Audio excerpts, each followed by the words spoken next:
Okay. All right. Good morning. Welcome to day 2 of Liberty Forum. Who's having a wonderful time? Right?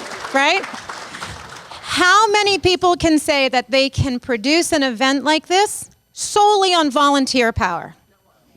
No one. Only in the Free State can we do these things, right? So all of you volunteers, applaud yourself, please. I have the privilege of introducing today's keynote to you this morning. And I'm sorry if I get a little choked up.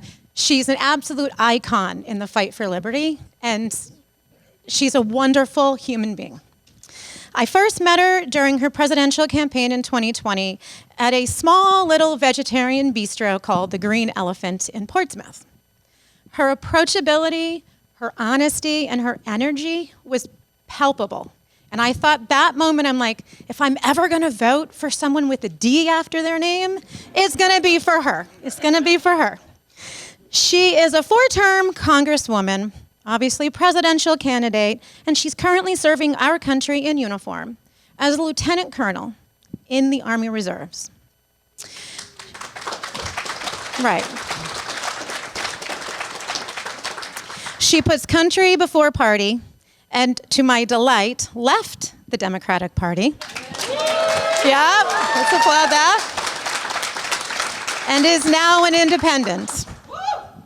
She just finished her book on why she did this switch, and it will be available in April. So please, everyone, order your copies. It's all in your swag bags. Get that book and read it and share it. Share it, because we need to get as many people on this mission and get as many people believing in liberty and fighting for it as we can. And we can only do that using the people that are out there fighting the fight, like our keynote today. It is called For Love of Country. And my friends, it is an honor to welcome to the Free State, to her first Liberty Forum, but not her last, Tulsi Gabbard.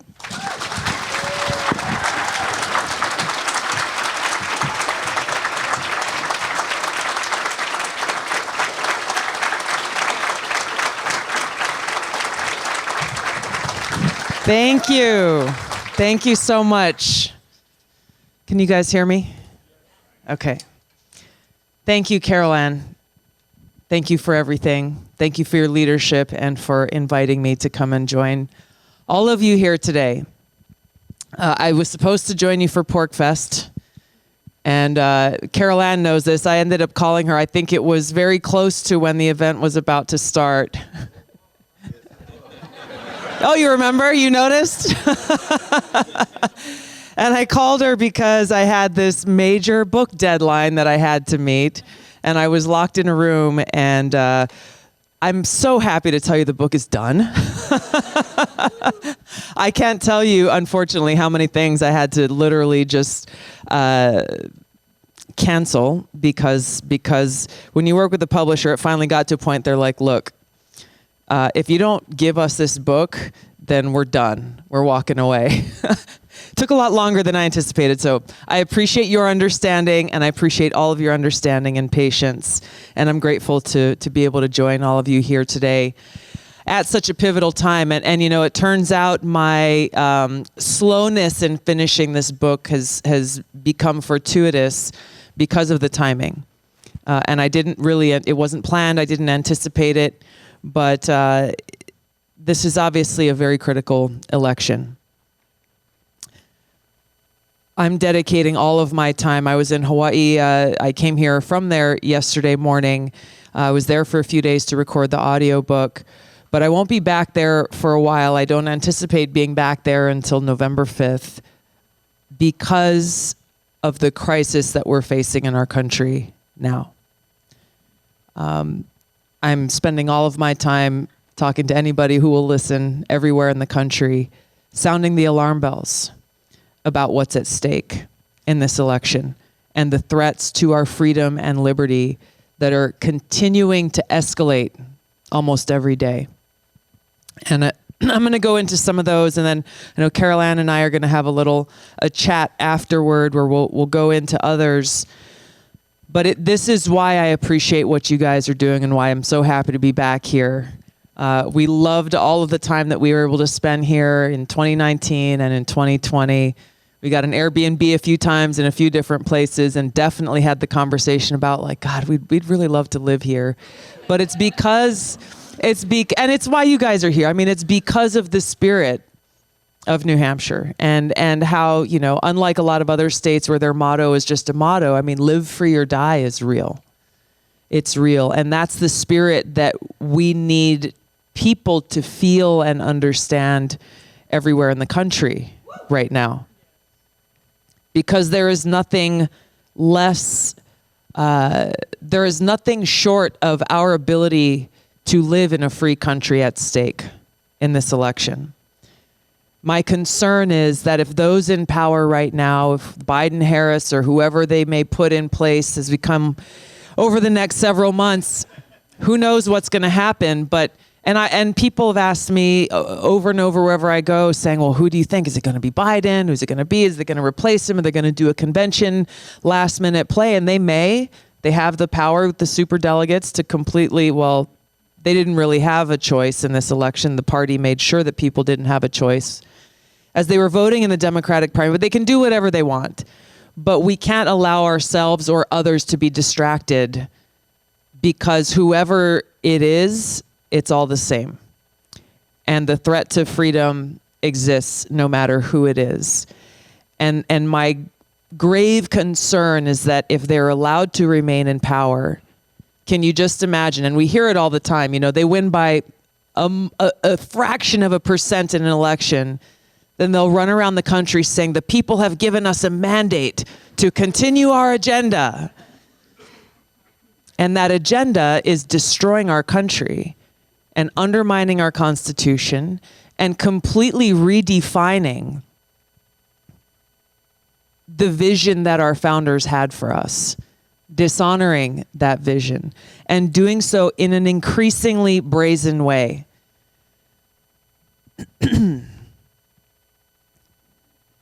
You know, you look at how they are using lawfare to try to advantage themselves in this election. And we can go through some of the ways, of course, they're going after Donald Trump, seeing him as the greatest threat, not only to their reelection, but their fear that if Donald Trump is elected again, he poses the greatest threat to their power. That's a fact. And that's why they're doing all that they are doing, both in trying to keep him off the ballot so that people don't have a chance to vote for him at all, but also with everything we're seeing with these multitude of lawsuits. But we've also seen how they have continued to use that same playbook that I experienced in 2020 against me. They first go and try to ignore that you even exist. We're seeing it play out with Bobby Kennedy over these last several months. They first try to pretend like you're not a factor, you don't exist, you're not actually running for president. When that doesn't work and people are paying attention, then they go into trying to smear you, try to ruin your credibility. And then beyond that, it goes to just all out and total destruction. How do we destroy this person so that they are not seen as a legitimate choice by voters? In all of these cases, we're seeing that same playbook being used once again this year in this election.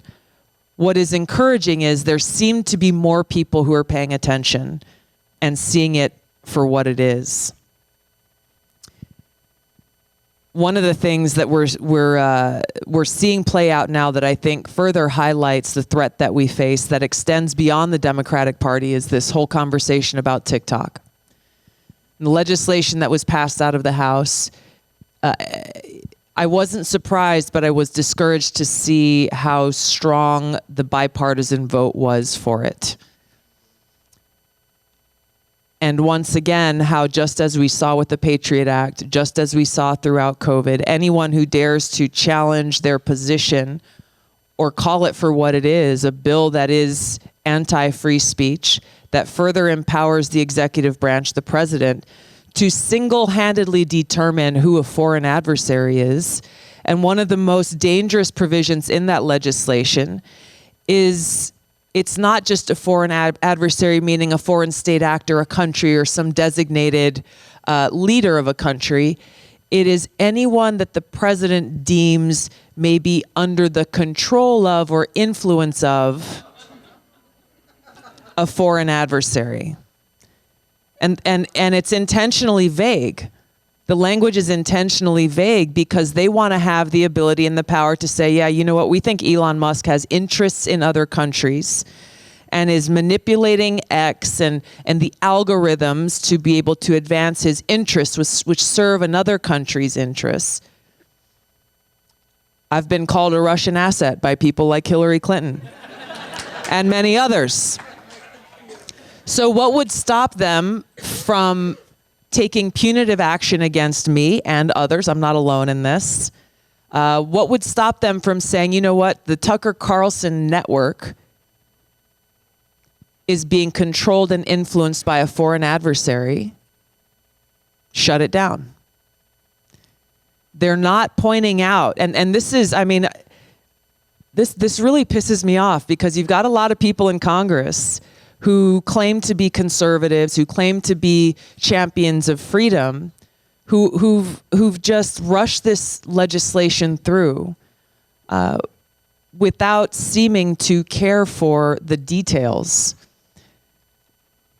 I know some of them mean well, some of them don't, but this is exactly the kind of legislation that if it is passed and signed into law, whether it's 5 years or 10 years or 20 years, we will look back on this moment as one of those pivotal times where our fundamental freedoms have been taken away yet again, and the executive has been empowered yet again to turn American citizens into enemies of the state.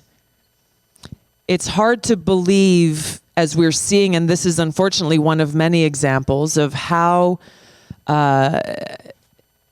in the United States of America, we have people in power who think it's okay to turn our country into what is becoming more and more like a banana republic, to weaponize these institutions that have been created and that exist to serve the interests of the people being turned against the people.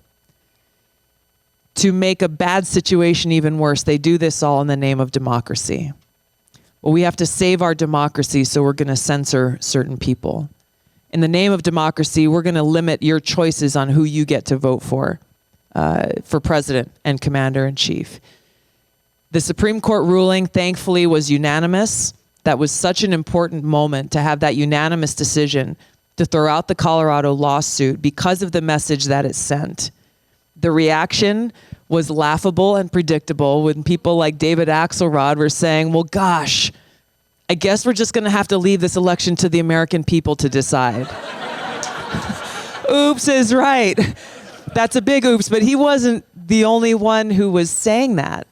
And so they again are becoming so brazen and revealing their true motives and how little they actually care about the Constitution and how little they care for freedom, but also how little they think of us, how little they think of the American people. We are too stupid to think for ourselves. We are unable to make our own decisions. And in their mind, they have to do everything they possibly can to prevent us from making the quote unquote wrong choice, whether that's with the election or whether it has to do with school choice and how our kids are being educated, whether it has to do with how we spend our money. You could go down the list of all of these different areas where our rights and liberties are being infringed. And they believe they're justified in doing this because of democracy and pursuing this worthy cause of we know what's best for you better than you do yourself. I know in this crowd, you would agree, I would rather have the freedom to make a wrong choice in my life and live with the consequences of it than to empower anyone in any position of authority with the right to make that decision for me to quote unquote save me from myself.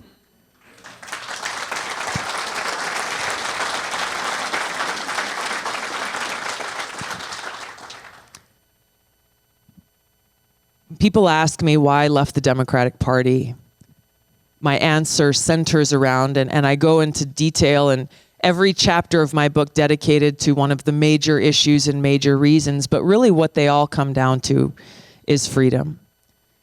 That the Democrat Party I joined over 20 years ago, it was a party at that time that I felt, at least in Hawaii, represented working people, fighting for those who were being oppressed by or forgotten by those in power, the elite, whether they were in government or in society. And I felt like it was a party at that time that still stood for free speech, a party that welcomed people with diverse thought and opinions and encouraged dialogue and conversation, that respected religious freedom, that respected individual rights.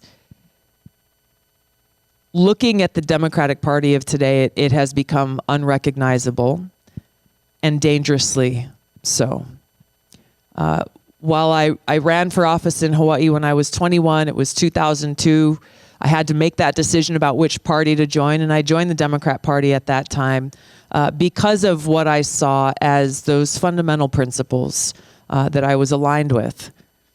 I've remained an independent-minded person throughout, but it has been disheartening to see how relatively quickly it has devolved into a party that is anti-freedom. And so for me as an American, as someone who now in April makes 21 years serving in the Army Reserve and National Guard, how could I be true to the oath that I swore to support and defend the Constitution and still be aligned with a party that is so blatantly against freedom and doing their very best to destroy the Constitution? A party that at every turn questions the relevance of the Bill of Rights. A party that at every turn says, well, free speech is not absolute. A party that at every turn has no qualms about violating our civil liberties, violating the Fourth Amendment, violating the Second Amendment, violating the First Amendment. We've come to a dangerous place where our only hope is in rooms like this with people like you and people across the country who may not quite realize yet what a serious crisis this is, but who are paying attention enough to know that things are not going well. I remember back in when I was here in 2020 and also in other parts of the country as I was campaigning, even with all of the crap that was going on, even in living through and dealing with the toxic underbelly of our politics, I found inspiration and hope every day. Every day. We held multiple town halls every day, and getting the chance to spend time with people from different parts of the country was invigorating because everyone took that time because they cared and they were concerned and they wanted to be a part of the solution. I know there are some of you who came to some of my town halls back then. If you remember, at a certain point, it first started because I was curious, but then I saw the positive effects, so I continued. But I started to ask people in those town halls, raise your hand if you're a Democrat. Hands would go up. And I said, raise your hand if you're a Republican. And usually it was like one person would raise their hand slowly and look around. Am I the only one? But then they would see other people raising their hand. They're like, oh, yeah, okay, cool. I'm not alone. Raise your hand if you're a libertarian. Raise your hand if you're an independent. And what was so amazing to me, for me, just at a personal level, was how incredible it was that there were so many people. It was almost an equal representation who came together in that one place, all for the same purpose.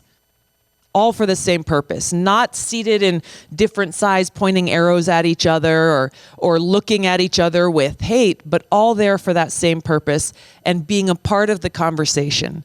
But the coolest thing was really for me to be able to see their reaction as they looked around the room and saw, no, I'm not the only one here. And that these are my friends and neighbors and coworkers, people from my own community who may have different views on politics, but who share a deep concern for the direction of our country and want to do something about it. And this is where I find hope in this election, because I know that there are people across the country who share our concern. the more their eyes are being opened. And it's happening in different ways. And this is the silver lining in the brazenness of those in power who are abusing their power. It's starting to affect people with their children and their families, their small businesses, in their communities. And it's becoming nearly impossible to kind of keep your head in the sand and pretend like, hey, I'm just going to mind my own business. I'm going to live my life and not pay attention to all that political noise out there. It's hard to do that when your kids are being harmed. And so we've seen victories in different states in some of these, off-year midterm elections. But this is where I find hope. And this is the message that I'm sharing with people everywhere I go who have all different backgrounds and different political views, is that it's okay to disagree on some things. It's okay to have a dialogue and conversation. When you look back at our founding fathers didn't agree on everything. They had some pretty fierce arguments and disagreements, but they came together and agreed upon the most fundamental and important things. The most fundamental and important things that still apply to and are relevant to every one of us today. And those things are rooted in our liberty, in our freedom, in the Constitution. And that's what we have to come together around now. Remembering that call to action that they gave to us when they told us that our government exists only with the consent of the governed. That's us.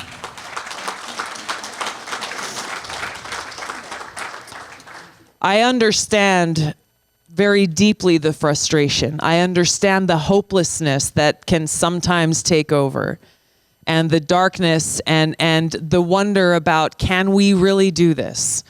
Can we really make that change? But that's where I go back to, and that's where I find hope. We have a challenge, an imperative, and a mandate that was issued by our founding fathers that's found in those documents, in the Federalist Papers, telling us exactly what we must do in this moment. And yes, there are problems. The system is flawed. Our election systems aren't where they need to be. How do we change that and fix that, though? By being engaged and being involved and making it happen at every level. I've been heartened to see just in the last couple of weeks, the book just went to the printer on, I think it was March 3rd. And so I've been talking about it since then, and I've been heartened to see how in different circles, there are a lot of people who are like, oh my gosh, my daughter really needs to read that book. Or, oh my gosh, I have my cousin or my coworker, or there's this one person, I just don't see how they can't get it. They're so stuck in their partisan hole, or they can't see past, the noise and the rhetoric and the drama that is very intentionally used in our media to distract us from the reality of what they're really doing. And so my hope is that through my over 20 years of my own journey and the things I've learned, the experiences I've had along the way, that there are those who will find some relevance in their own questions, and encouraging people to question everything. One of the things that has come up over a few different issues in Washington as of late, but also one of the biggest criticisms that we see from the Democrat elite in Washington against Trump, is that he challenges all of the norms. And that's why he's such a threat.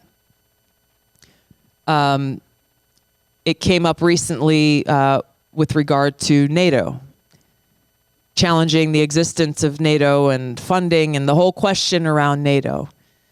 Well, if you challenge NATO, you are challenging a norm.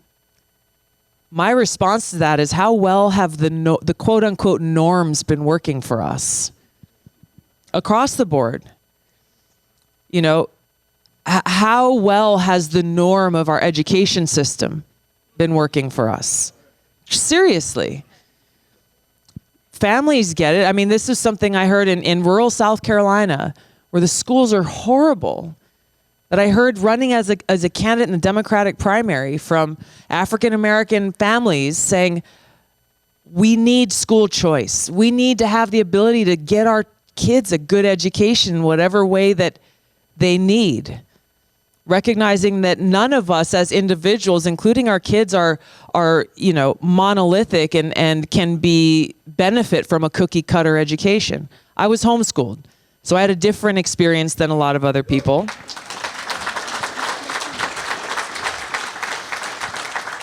And I'm so grateful for it, because even, way back then, it was not very popular. It was not very mainstream. We weren't allowed to leave the house until after like 1 o'clock or 2 o'clock, because the cops would literally pick us up for truancy.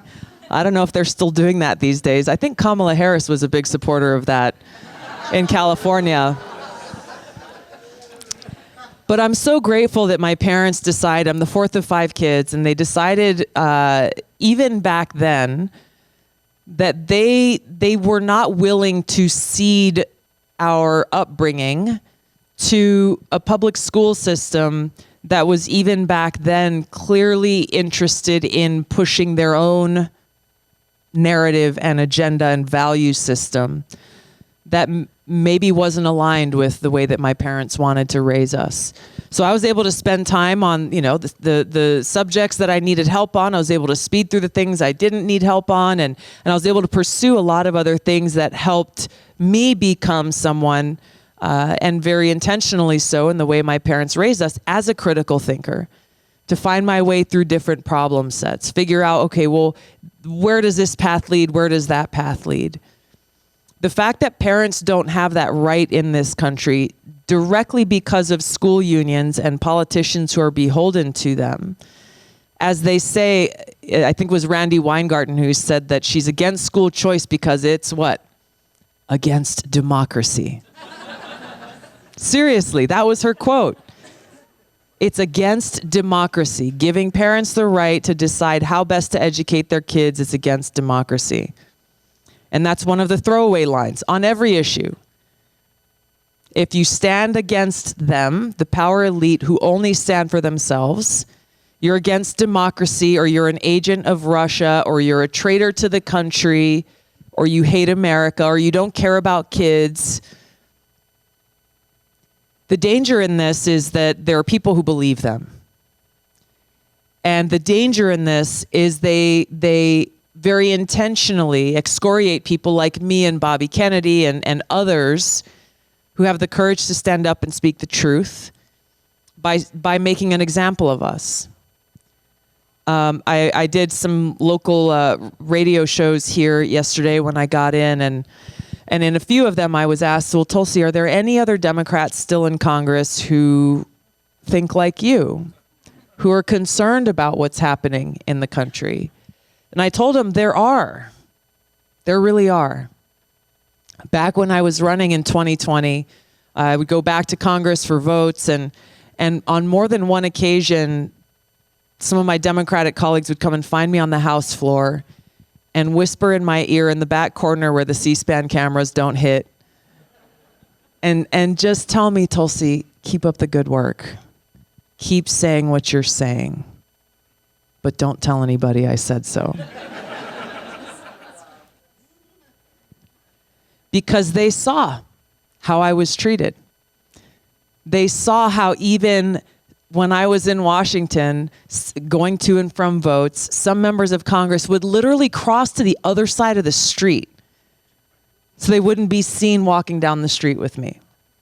It's so petty and it's so stupid, but it reveals how afraid so many of them are, and how their priorities really lie in their own political positioning or ambition over doing the right thing and actually caring for the people that they've been charged to serve and represent. So our hope as we go forward, our hope lies in the hands and the voices and the hearts of Americans across the country. Too often, increasingly so, we have become so siloed in sticking to rooms and groups of people who think just like we do, and not being willing to have conversations with those who who may disagree or who have a different background or a different experience. And it's unfortunate, and it's something that can only change if we instigate it. I think that oftentimes people underestimate the power that you have in your hands.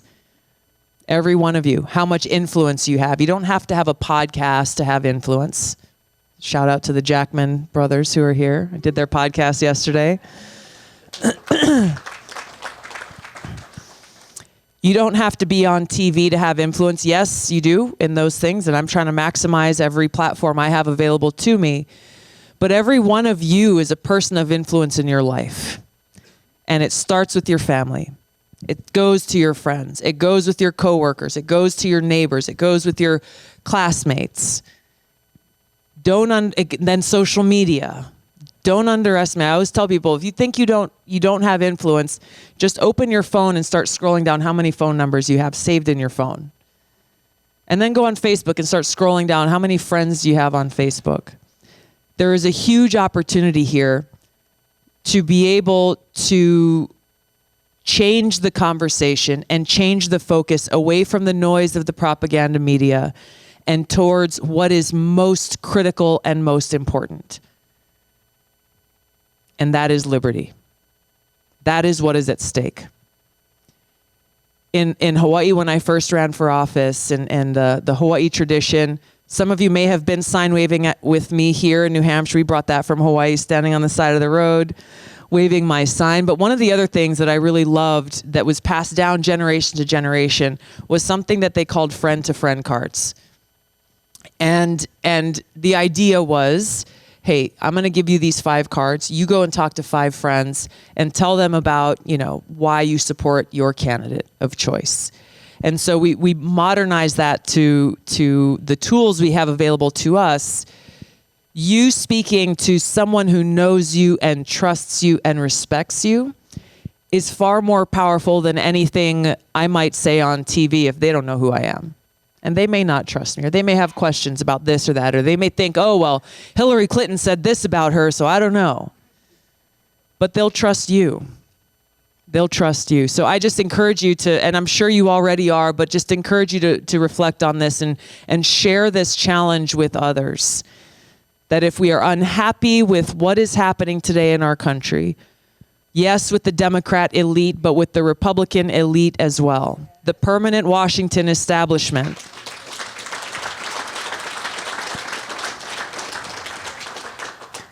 we have to remind ourselves that they are there because of the consent of the governed. That's the reality. Whether it's because people are staying home because they see how toxic our politicians are and they don't feel like they have a good choice,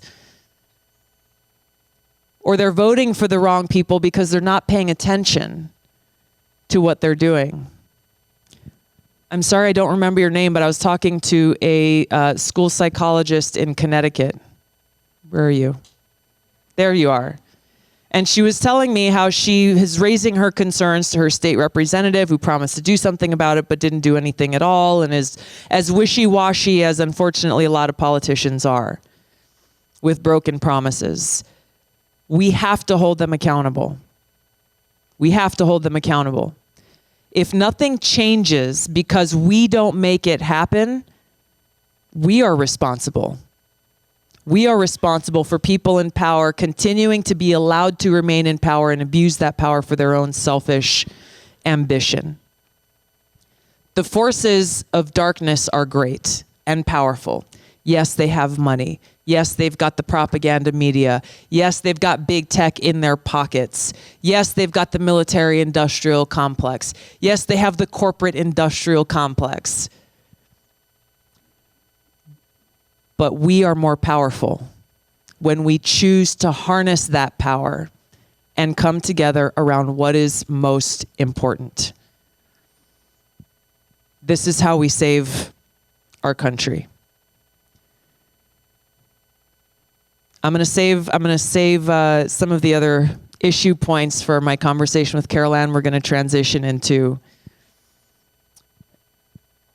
I want to thank you all sincerely for your passion for freedom, your passion for liberty, and the fact that every one of you is choosing to take time out of your lives, not only to come to this event, but the work that you're doing here in New Hampshire and in other parts of the country. The national scene gets a lot of attention, and it is hard to break through. Not impossible, but it is hard to break through. But so many of the positive changes and the good news stories that are happening in our country are happening at the local level and at the state level. And as I was on the city council, we had 9 members on our council in Hawaii. And the thing that I loved most about it is you only had to count to 5 to win and pass a bill. I can make friends and talk to and convince 5 people. But that's where there's opportunity on the boards of education and on the county or county councils and in the state assemblies or the state houses. I met Jonah yesterday, who's state representative at 19 years old. We had a good conversation. He is a good kid. And that's where, you know, whether you're a Democrat or an independent or Republican or libertarian, to me, those are, yes, they are labels. But they mean different things to different people. Progressive, conservative. I had somebody ask me recently, but will you stand for Republicans? And I said, which Republicans? I'm not going to stand for Liz Cheney.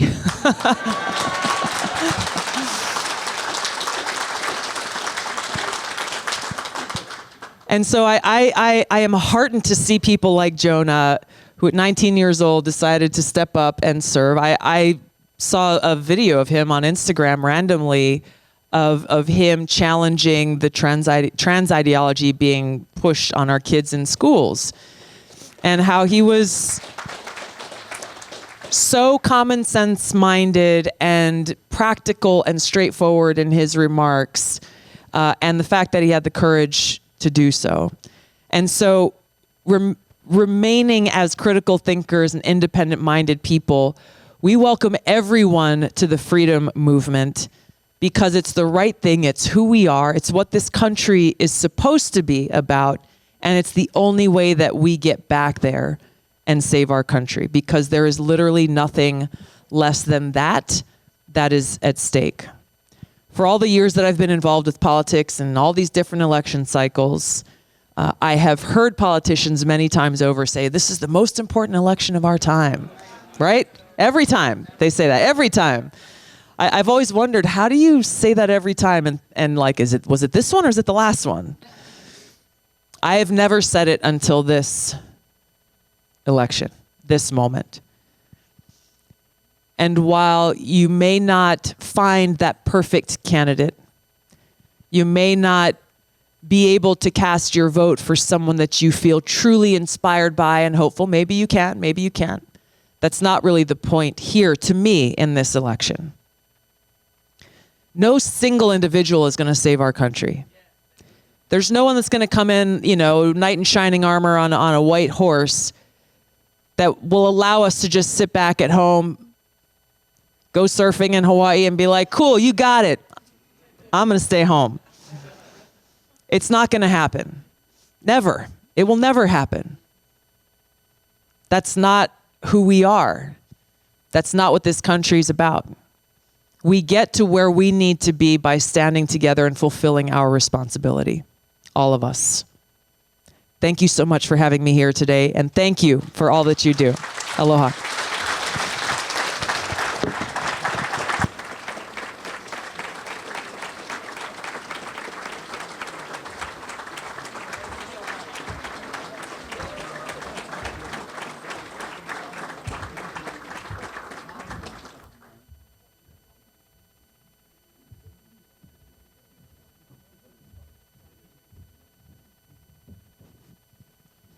Who can listen to her talk a lot longer than that?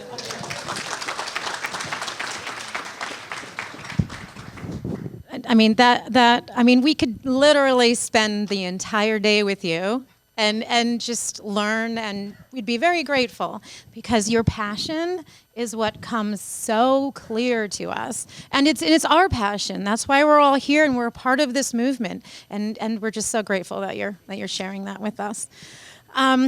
So we're going to talk about a few things that are important to us. And in particular, because we have a member of our armed services here, also someone who has served in government, I want to get your opinion on Defend the Guard legislation. Right? So we have a gentleman here, Derek Prue. Can you raise your hand, Derek? Right over there. So he is leading the legislation for Defend the Guard. He actually helped our executive director of the Free State Project, Eric Brakey, by bringing in people to testify when he presented the bill in the main Senate. And so to have someone in your position, Lieutenant Colonel, you've served since you were 20. Yeah. So it's been a long time. So tell me what you feel about the legislation. How can we move it forward? What can we do? I think that the power of this legislation is it serves as a forcing function for Congress to do its job, really. That's really what it comes down to. The fact that Congress has abdicated its responsibility in being held to account and on the record for actually having to cast a vote, to declare war, to authorize the use of military force. There's a reason why they have ceded essentially all of that power to the executive, is because they don't want to be on the record. They don't want to have to live with, as we saw with the Iraq War, that vote haunting them when they're on the wrong side. It's maddening to me because they're so quick to call for war, call for economic warfare through sanctions, call for a proxy war where they say, oh, don't worry, we won't have any American boots on the ground. We'll just get other people to go and give them our guns and pay for their salaries to go wage a war on our behalf, as though that's somehow a good thing. They are refusing to take responsibility for putting people's lives in harm's way. When I was deployed, I've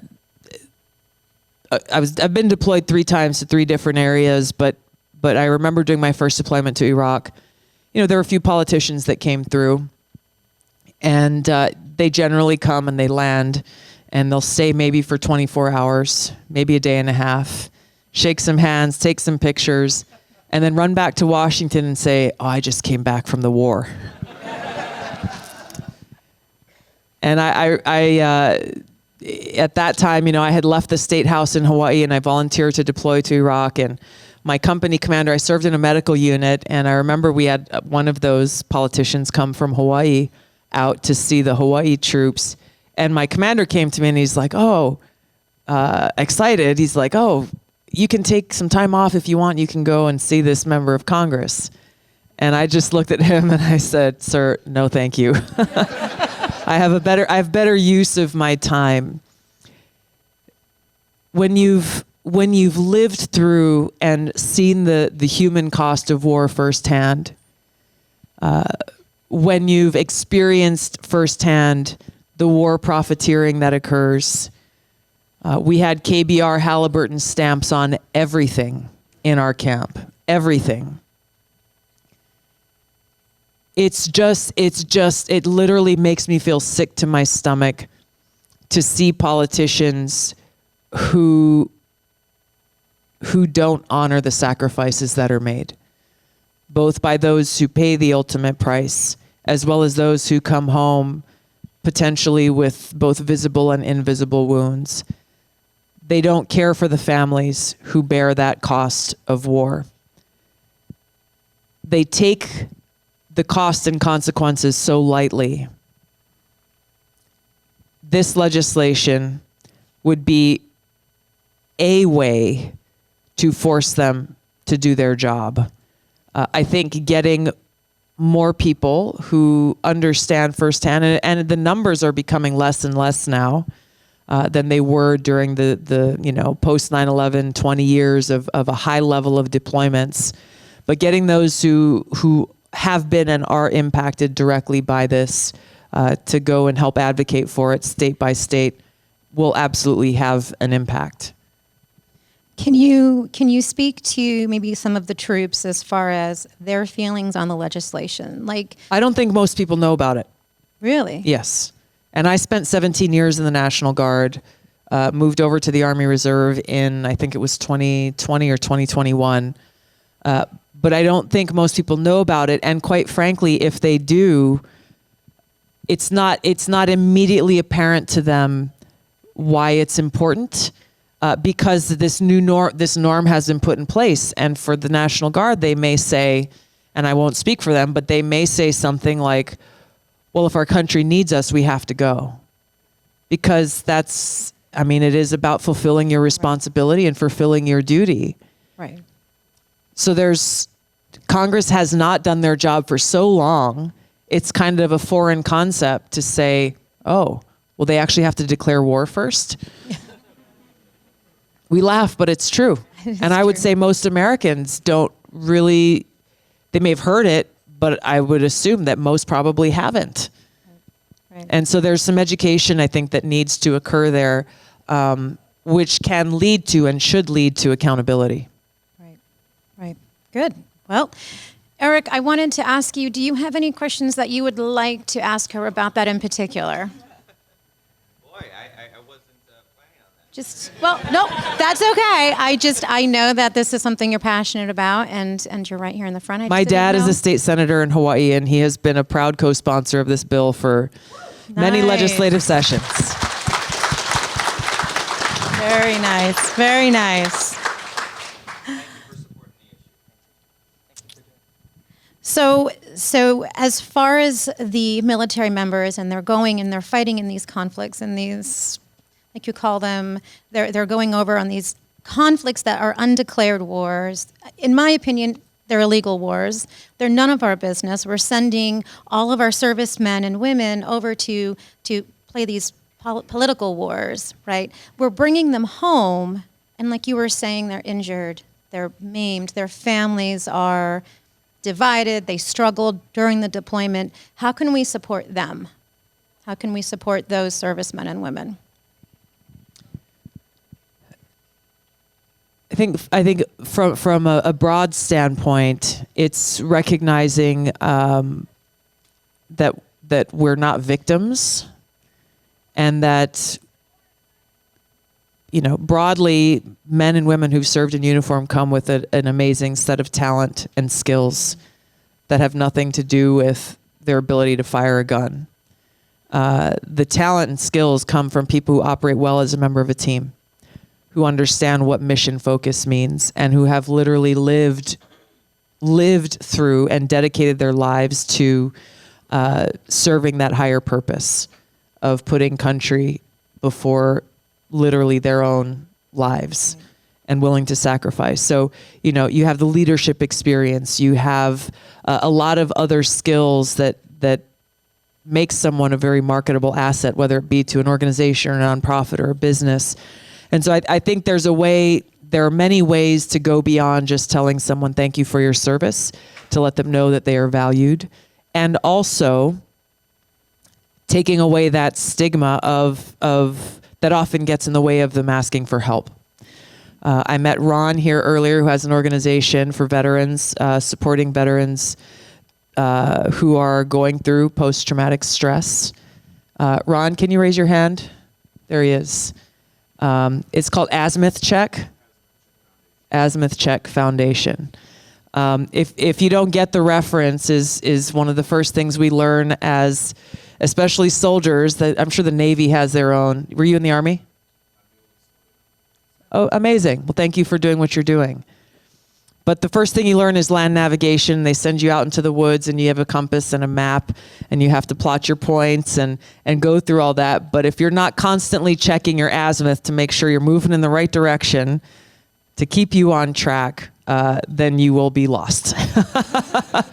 So I appreciate you, Ron. Thanks for saying hello to me and introducing me to what you're doing earlier. But there are so many organizations that are out there, many of them started by veterans, especially the post 9/11 generation, seeing that the only way that, like, the best way that we can help each other is to help each other.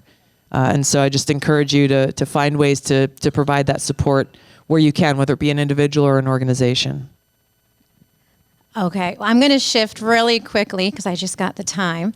So I just want to really talk for a moment about First Amendment rights. You are such a big proponent of free speech, freedom of religion, all of that. And post-COVID, post-government lockdowns, post all these restrictions, removing parental rights to education for our children, vaccinations for our children, children going to school with masks. Can you, in the few minutes that we have left, talk about that?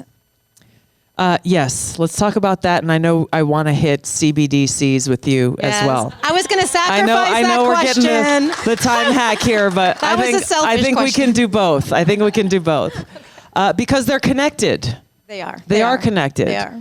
You know, we express ourselves, and yes, the First Amendment is critical, both with how we are able to express ourselves and communicate in the way and on the platform of our choosing. But it also has to do with freedom of the press. You know, Julian Assange is still imprisoned because of a lack of that recognition of the importance of freedom of the press. We talked about this a little bit yesterday about how, and this is the threat to our First Amendment, is that it has become about politics and power, and they have no problem taking away our rights that exist within the First Amendment to protect that power. And so when we go back to when Julian Assange was first arrested, it was the New York Times and the Washington Post and other mainstream outlets that were saying, hey, this is a real danger. This is an assault on journalism, that if they can do this to him, they can do this to any journalist anywhere on any platform. What was the trigger point that shifted that? It was the release of Hillary Clinton's emails. And at that point, anyone who was a civil liberties advocate in the Democratic Party, mainstream media outlets like the New York Times, completely shifted their position and said, well, oh no, Julian Assange is not a good man, and he does not deserve our support in standing up and calling out for his freedom. The calls and the warnings about the threats to freedom, a free press, were immediately silenced. And this is, I mean, it's the reality of the power of the Clinton machine and the Democrat elite machine. And so how we combat against that is exercising our First Amendment rights. All of these attacks and assaults on our freedoms, it is so important that we exercise them and push back in the various ways that they're trying to take our freedoms away. There's an egregious law in Hawaii that was just passed out of the Senate. It's going to go to the House, but it's a very huge direct assault on Second Amendment rights. Hawaii already has the most restrictive gun laws in the country.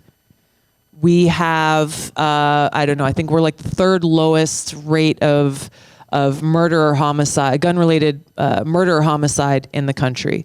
So why I don't know what their argument is for this, other than knowing that their ultimate goal is to get rid of the Second Amendment and take people's guns away.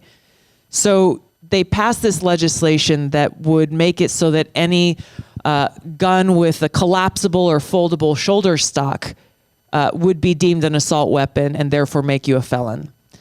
The legislation as it stands would essentially make anybody who owns any firearms in Hawaii a felon for everything other than like a revolver, essentially. And so people in Hawaii, I mean, obviously it's unconstitutional, and the precedent has been set and it will be challenged in court. I fully expect it to pass because of the political state of our legislature. But there are people there who are saying, I dare you to charge me with a crime. I dare you to come and take away my Second Amendment rights. So people are fighting that fight, but we have to fight that fight on every front. We have to fight that fight with this TikTok legislation and the violation of our First Amendment and our Fourth Amendment rights with it. Because how are they going to know? How are they going to know that you jumped on a VPN like Proton and downloaded TikTok? They have to have some kind of surveillance, because there are penalties and punitive measures within that legislation that will fine you at a minimum or charge you with a crime for going on a VPN and breaking this new law that they're trying to pass. I don't know. We could go on and on for this for days. We could. What I was going to say is, and we can tie this into CBDCs, because we often hear we can make our voices heard through our voice, our votes, and our wallets. And the level of control and the insidious and kind of backroom way that they're trying to get these CBDCs through is a direct threat to our freedom. Yes. Because once someone controls our money, they control our freedom. I spoke with some legislators in Hawaii when they were looking at passing the CBDC state legislation, and did my best to inform them about, no, this isn't what they're telling you it is. They're telling you, well, you have to pass this legislation so that you can, expedite your electronic, money systems. Thankfully, there are a few people there who in the state legislature who saw it for what it was and were very concerned about it. But this is what they're doing across the country, because they know that this state legislation is necessary.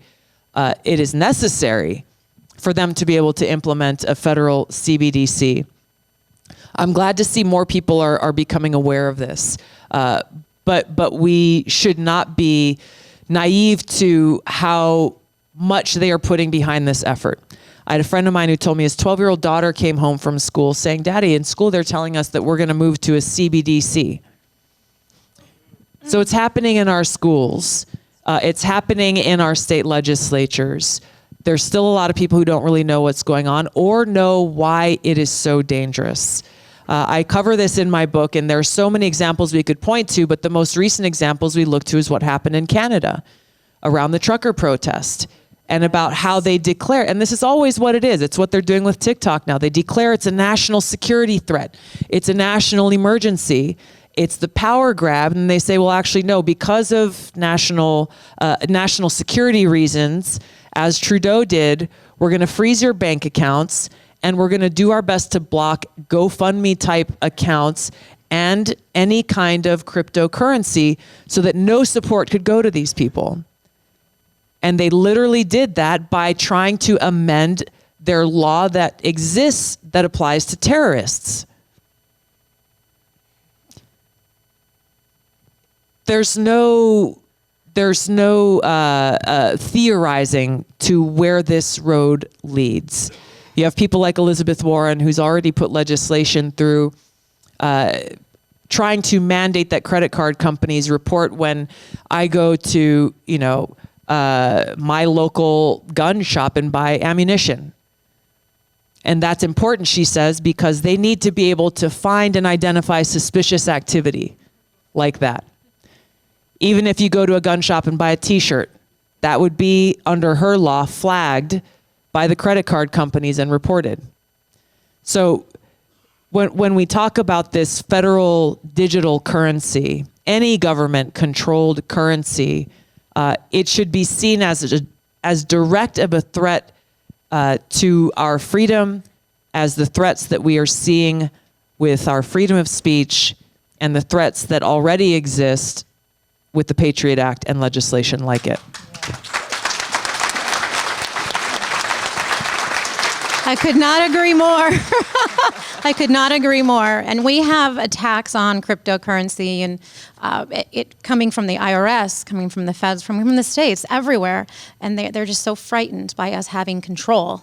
And it's part of a voluntarist society. We need to make that choice for ourselves and not be dictated to have to use the fiat that is being printed by the government and saying that's the standard. So I know it's time. I just want to personally thank you for coming. I know a red eye from Honolulu for one day is not ideal.